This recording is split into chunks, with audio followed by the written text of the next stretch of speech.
বাংলাদেশে যখন লাচ্চা সেমাইয়ের প্রচলন হয়নি, ঠিক তারও অনেক আগ থেকে রান্না হয় এই দুধ সেমাই। পুরনো ও ঐতিহ্যবাহী একটি ডেজার্ট হচ্ছে দুধ সেমাই, আর আজকে আমি আবারও দুধ সেমাই রান্না করছি।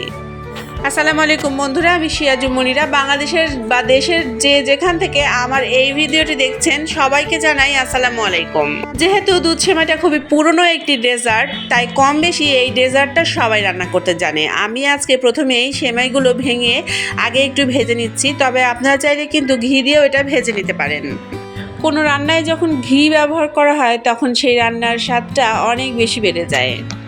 আমি প্রথমেই সেমাইগুলো শুকনো খোলায় খুব সুন্দরভাবে ভেজে নিব, একটু লাল লাল করে ভেজে নিব, তবে এত বেশি ভাজবেন না যে এটার কালার একদম চেঞ্জ হয়ে যায়। যখন আমি দেখতে পাচ্ছি সেমাইগুলো একটু ভাজা ভাজা হয়ে গিয়েছে, তখন আমি এখানে অ্যাড করে দেব 2 লিটার পরিমাণ দুধ। আমি এখানে 2 লিটার দুধ আগে আলাদা একটি হাঁড়িতে ভালোভাবে ফুটিয়ে রেখেছি। আপনারা যদি দুধ সেমাইটা পুরো গুঁড়ো দুধে রান্না করতে চান, সেক্ষেত্রে গুঁড়া দুধটা প্রথমে গুলিয়ে নেবেন এবং তারপরে খুব ভালোভাবে জাল করে নেবেন এবং তারপরে সেমাই রান্না করবেন।